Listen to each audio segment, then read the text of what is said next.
وعلیکم السلام ورحمۃ اللہ وبرکاتہ.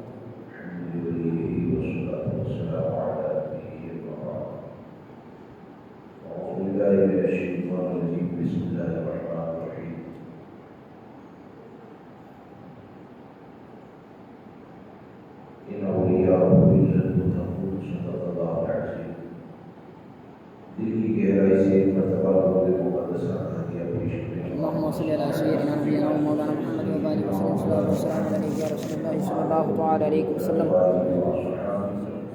وبارك وسلم والسلام عليك يا رسول الله صلى الله عليه وسلم. سامعین کرام و رفیقان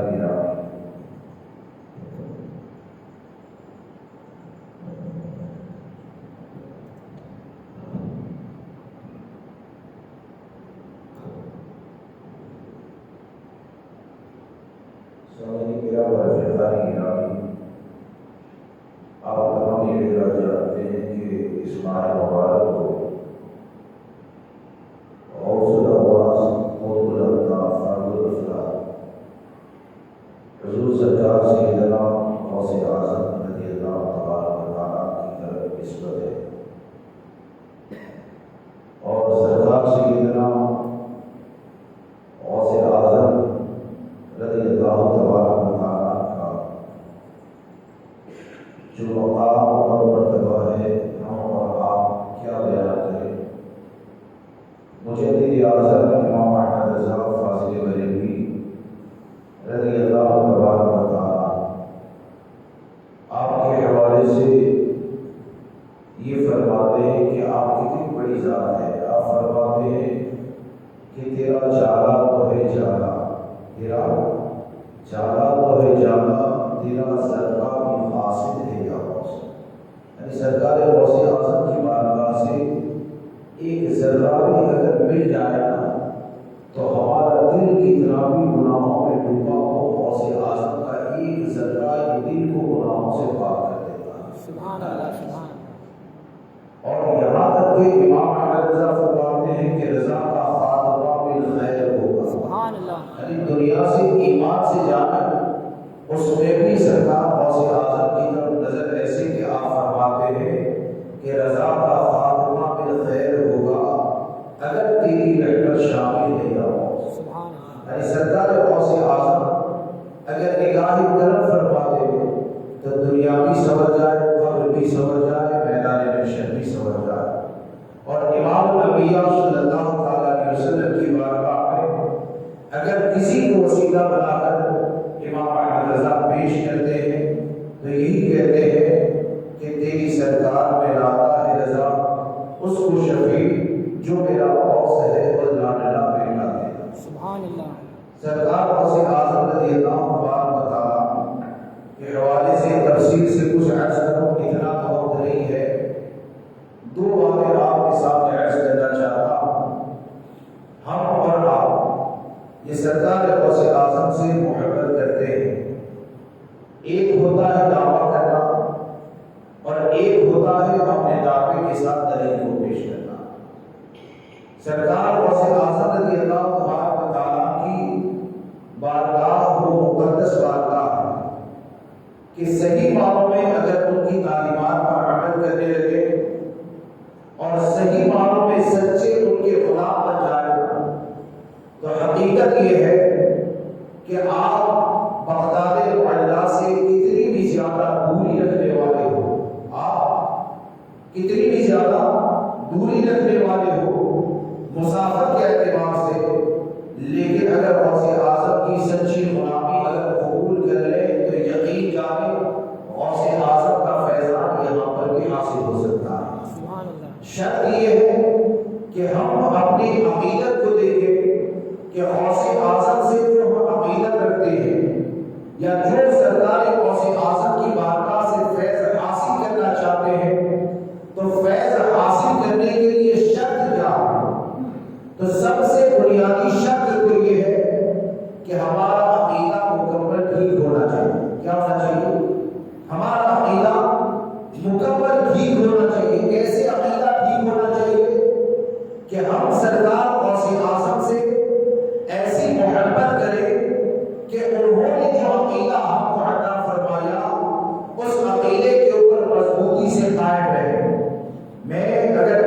عرض کروں تو کافی لمبا وقت اسی میں نکل جائے. میں صرف ایک بات بتا کر اپنی گفتگو کو آگے بڑھاتا ہوں کہ آپ نے اور ہم نے یہ سنا ہے اور یہ واقعات 10 بیویوں کی کہانی کی طرح یا 16 سیدوں کی کہانی کی طرح نہیں ہے، بلکہ ان باتوں کو اکابر اولیاء کرام نے بیان کیا کہ سرکار غوث اعظم رضی اللہ تبارک و تعالی، سرکار غوث اعظم علم حاصل کرنے کے بعد واعظ و نصیحت نہیں کرتے تھے. سرکار صلی اللہ تعالی علیہ وسلم خواب میں تشریف لائے، ارشاد فرمایا شہزادے واعظ و نصیحت نہیں کرتے. غوث اعظم نے عرض کیا یا رسول اللہ علیہ السلام، یہاں تو بڑے بڑے فصیح و بلیغ عربی بولنے والے پائے جاتے ہیں، ان لوگوں کے سامنے میں کیسے واعظ و نصیحت کروں؟ ہمارے آقا صلی اللہ تعالی علیہ وسلم نے اپنا معاقد ہے، یعنی جسے ہم دھوپ کہتے ہیں نا، اپنا معاقد ہے سرکار غوث اعظم کے منہ میں داخل کیا. اس سے ایک مرتبہ کم حضرت علی نے خواب میں آ کر اپنا معاقد داخل کیا. اب یہ جب معاقد ہے سرکار غوث اعظم کی بارگاہ میں خواب میں آیا تو اب حال کیا ہو جاتا ہے؟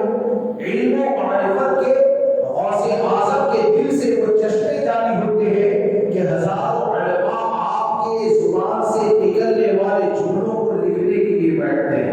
اب آپ دیکھیں کہ غوث اعظم رضی اللہ تبارک و تعالیٰ نے اپنے نانا جان کے حوالے سے، ہمارے اور آپ کے آقا صلی اللہ تعالیٰ علیہ وسلم کے حوالے سے ہم کو یہ عقیدہ عطا فرمایا کہ ذات مصطفیٰ یہ تو ذات مصطفیٰ ہے. اللہ تبارک و تعالیٰ نے گویا اللہ تبارک و تعالیٰ نے ہمارے آقا کے لعاب مبارک میں یہ برکتیں عطا فرمائی ہے کہ وہ اگر کسی کے منہ میں داخل ہو جائے تو وہ لعاب ایسا ہوتا ہے کہ علم کے چشمے جاری ہو جاتے ہیں. اب آپ ذرا سوچیں کہ غوث اعظم نے جب حضور صلی اللہ تعالی علیہ وسلم کے لعاب کے حوالے سے یہ عقیدہ دیا تو وہ تبلیغی جماعت کہ جو یہ کہتی ہے کہ معاذ اللہ جس کا نام محمد یا علی ہوتا ہے وہ کسی چیز کا مالک و مختار نہیں ہوتا ہے، یہاں پر تو غوث اعظم لعاب مصطفیٰ کی برکتوں کو بیان کرتے ہیں اور یہاں پر حال یہ ہو گیا کہ ایسے لوگ پیدا ہو گئے کہ اختیار مصطفیٰ کا انکار کرتے ہیں. اب آپ مجھے بتائیے کیا اس سے یہ سمجھ نہیں آیا کہ امام احمد رضا فاضل بریلوی رضی اللہ تبارک و تعالیٰ کا مسلک جو کہتا ہے کہ میں تو مالک ہی کہوں گا کہ وہ مالک کے حبیب یعنی محبوب و محب میں نہیں میرا تیرا. امام احمد رضا کا مسلک جو یہ عقیدہ دیتا ہے کہ خالق کے کل نے آپ کو مالک کے کل بنا دیا، دونوں جہاں آپ کے قبضہ و اختیار میں. تو اس سے کیا سمجھ میں آیا کہ امام احمد رضا کی فکر وہ فکر ہے کہ جو بھی امام احمد رضا کے مسلک سے جڑ جائے گا، ان کی تعلیمات سے جڑ جائے گا، تو امام احمد رضا کا مسلک یہ نیا مسلک نہیں ہے بلکہ جو بھی اعلیٰ حضرت سے جڑے گا قسم خدا کی اللہ اسے غوث اعظم کا فیضان دو جہاں میں عطا فرمائے گا. امام احمد رضا فاضل بریلوی رضی اللہ تبارک و تعالیٰ نے ہم کو جو عقائد عطا فرمائے ہیں وہ کوئی نئے عقائد نہیں ہے بلکہ حقیقت یہ ہے کہ یہی عقائد ہے جس کو امام احمد رضا نے فرمایا کہ یا رسول اللہ تیرے غلاموں کا نقش قدم ہے نا یہ خدا وہ کیا بہت سکے جو یہ سراغ لے کے چلے. اب آپ سے میں ایک سوال کرنا چاہتا ہوں کہ ہم اگر غوث اعظم سے سچی محبت کرتے ہیں تو آپ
یہ مزاج ہوتا جا رہا ہے۔ اب آپ دیکھیں کہ جب سرکار غوث اعظم رضی اللہ تبارک و تعالیٰ نے ہم کو یہ عقیدہ دیا کہ جب ان سے دنیا کے شہر پوشیدہ نہیں ہے تو امام الانبیاء سے کون سی چیز پوشیدہ ہوگی؟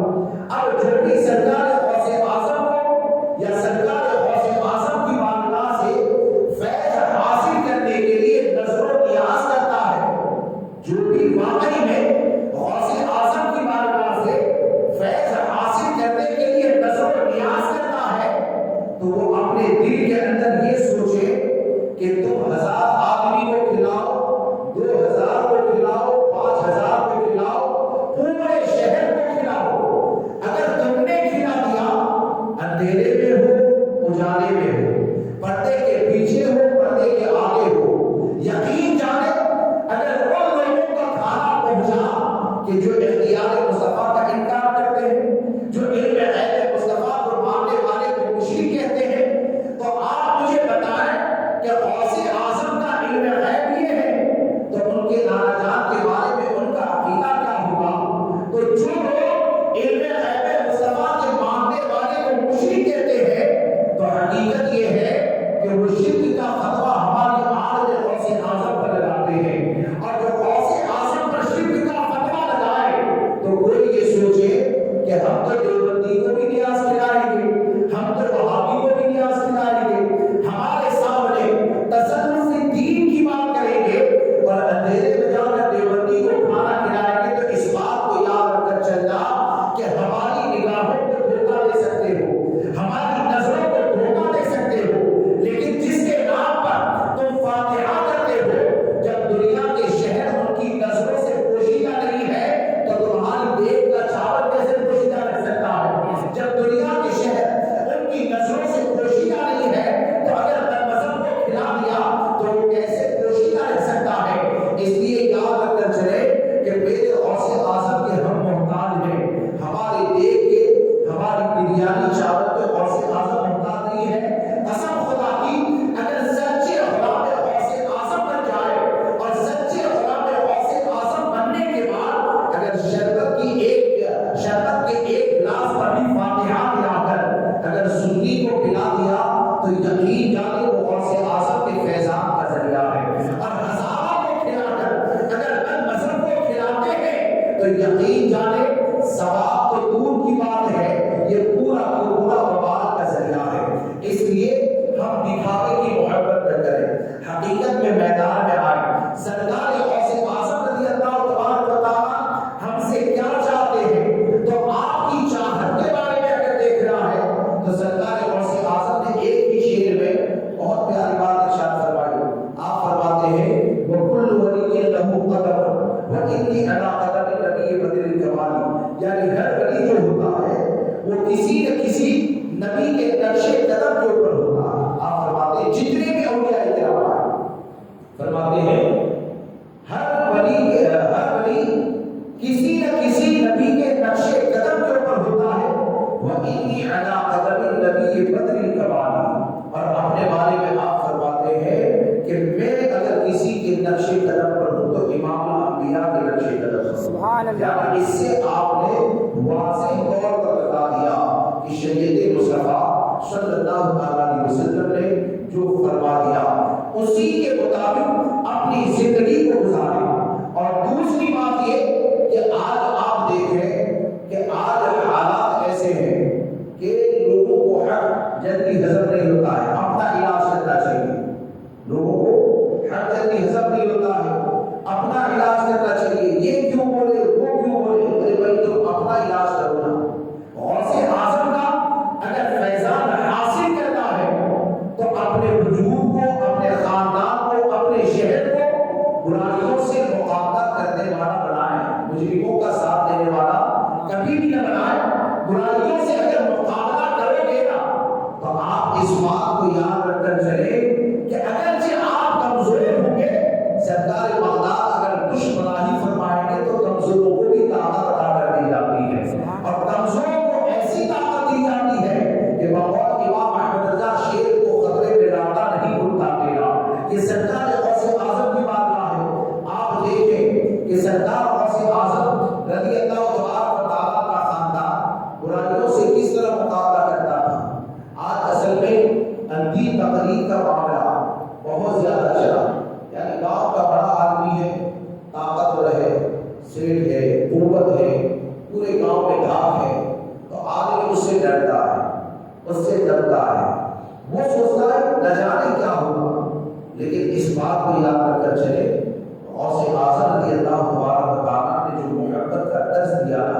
وہ آپ نے ایک مقام پر فرمایا کہ تمہاری محبت اور تمہاری نفرت، یعنی کسی سے محبت دل میں پیدا ہو، کسی کی نفرت دل میں پیدا ہو، تو آپ فرماتے ہیں وہ شریعت ہی کی روشنی میں ہونی چاہیے، یعنی شریعت جس سے محبت کا کہے اس سے محبت کرے، اور جس سے ہٹنے کے لیے کہے اس سے دور ہو جائے، اور دنیا میں کوئی کتنا بھی زیادہ طاقتور بن جائے، دنیا میں کوئی کتنا بھی زیادہ ظلم کر لے، لیکن اس بات کو یاد رکھ کر چلے کہ میدان محشر میں یہ طاقت کام نہیں آئے گی۔ قسم خدا کی، اگر تقویٰ کی بنیاد پر، اگر شریعت کی بنیاد پر، اگر اللہ اور رسول کی رضا کے خاطر اگر کسی ایسے کمزور سے تم نے محبت کی کہ جو آنکھوں سے اندھا ہے، کان سے بہرا ہے، زبان سے گونگا ہے، پاؤں سے چل نہیں سکتا ہے، کوئی تمہارا دنیا میں سہارا نہیں ہو سکتا،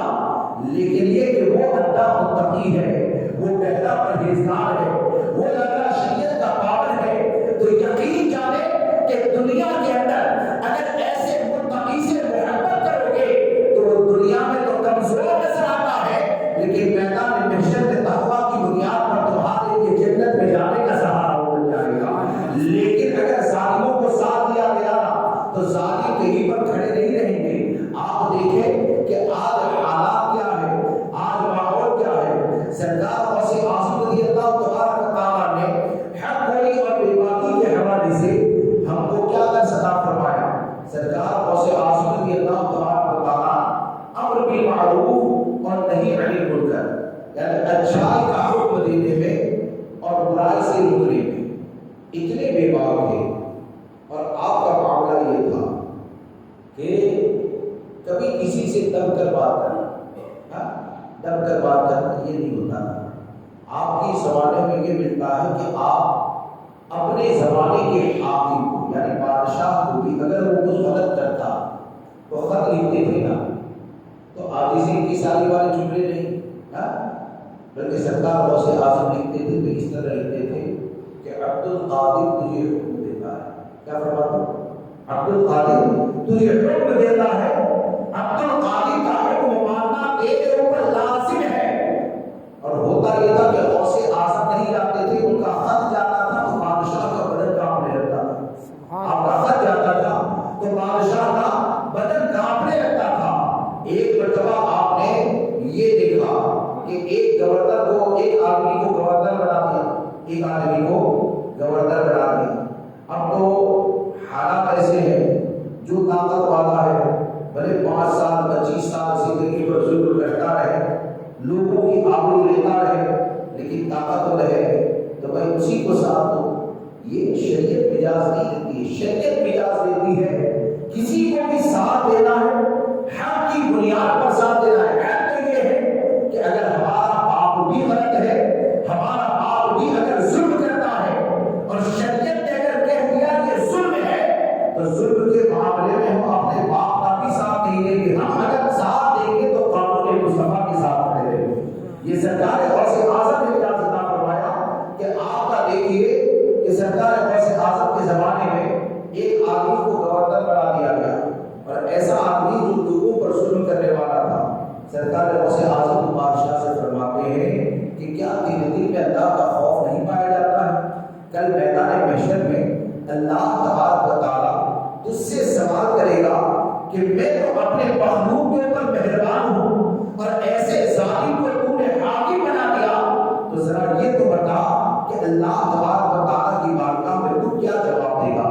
آپ کے اتنے جملے ارشاد فرمانے تھے کہ اس کے بدن میں کبھی تانی ہوتی ہے، وہ حاکم کو معصوم کر دیا جاتا ہے۔ اس لیے سب سے پہلی چیز یہ کہ غوث اعظم کا فیض حاصل کرنا ہے تو آپ متسلم سنی بنے، اور دوسری چیز یہ کہ برائیوں سے مقابلہ کرنا سیکھیں، اپنے معاشرے کو پاکیزہ بنانے کی کوشش کریں، اور تیسری چیز یہ کہ آج کے ماحول میں اور آج کے حالات میں یہ جو ہوتا جا رہا ہے نا، یعنی آدمی اگر پیسے والا بن جائے تو 1000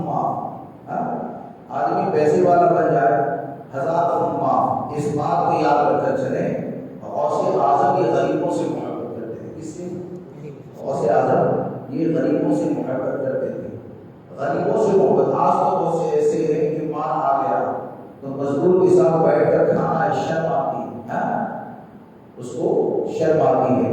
یعنی سرکار غوث اعظم غریبوں سے اتنی زیادہ محبت کرتے تھے. میرا وقت ختم ہو رہا ہے کہ صرف ایک بات یاد رکھ کر چلے کہ ہم درود تاج پڑھتے ہیں تو اس میں چند صیغے انیس الغریبی محب الفقراء والغرباء والمساکین. یہ سرکار صلی اللہ علیہ وسلم کی بارگاہ میں جب درود پڑھتے ہیں نا تو یہ صیغے ہوتے ہیں انیس الغریبی محب الفقراء والغرباء والمساکین. اب آپ سوچیں کہ وہ امام الانبیاء کہ جن کے دسترخوان یا جن کی تقسیم کا یہ معاملہ کہ اعلیٰ حضرت فرماتے ہیں کہ آسماں خواہ زمین خواہ زبانہ مہمان صاحب خانہ لقب کس کا ہے تیرا میرا.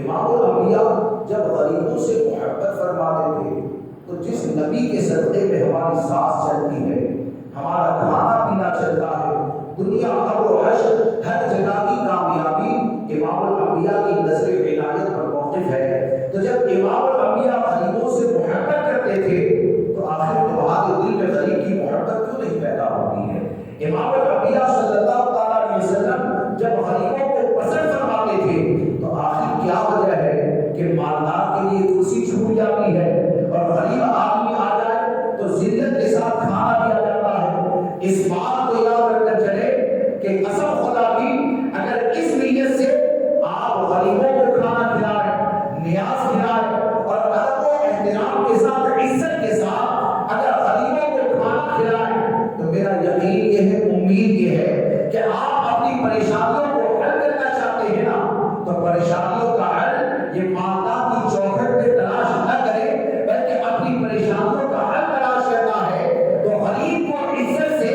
غوث اعظم کے نام کے اوپر حلال کھانا کھلاؤ, یقیناً غوث اعظم کا فیضان حاصل ہو جائے گا. کہ غوث اعظم رضی اللہ تبارک و تعالیٰ غریبوں سے اتنی زیادہ محبت کرتے تھے کہ آپ کی سواری میں ایک بات ملتی ہے, میں نے پڑھی, میرا وقت بھی ختم ہو رہا ہے, کہ آپ ایک مرتبہ حج کے بعد حج کر کے تشریف لا رہے ہیں, راستے میں ایک ہیرا نام کا گاؤں آیا.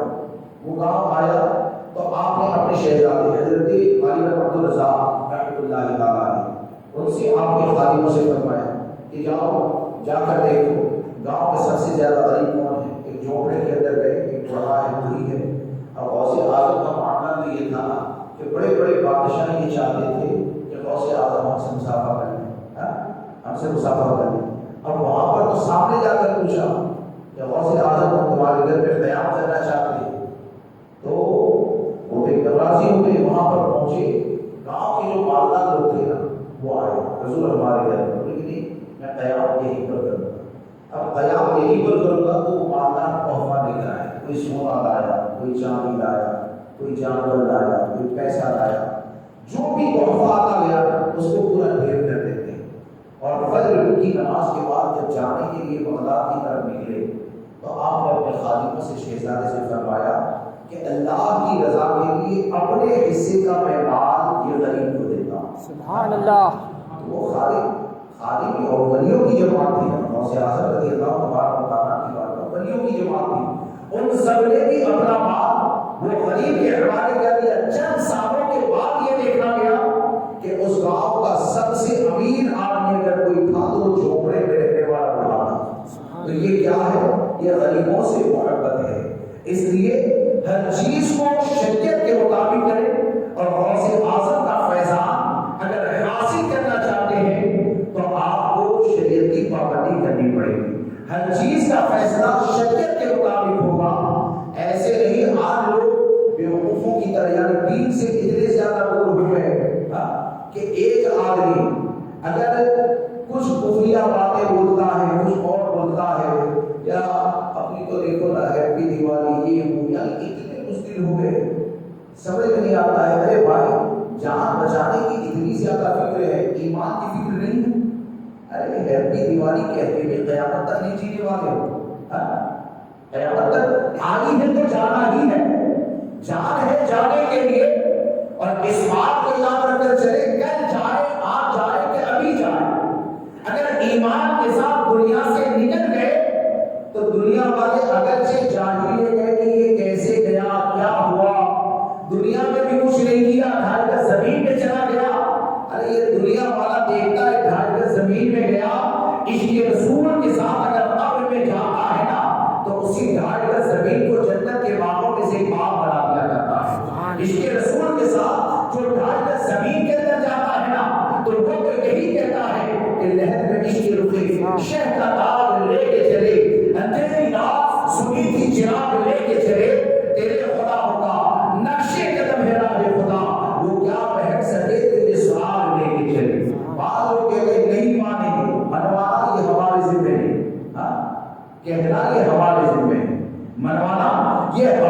ذمہ نہیں ہے، منوانا ہمارے ذمہ نہیں ہے۔ اللہ فرما کہ آج یہ ان کی پناہ، آج بدل پاک ان سے کل زمانے کی قیامت میں اگر مان گیا، قیامت میں سب کو ہی ماننا ہے۔ اس لیے اپنے ایمان کی حفاظت کرے، اپنے دین کی حفاظت کرے، اپنے عقیدے کی حفاظت کرے، اور اس بات کو یاد رکھ کر چلے کہ اللہ تبارک و تعالیٰ کی عطا کردہ اگر سب سے بڑی نعمت ہے، اگر سب سے بڑی کوئی دولت ہے تو وہ ایمان کی دولت ہے، ایمان کی نعمت ہے۔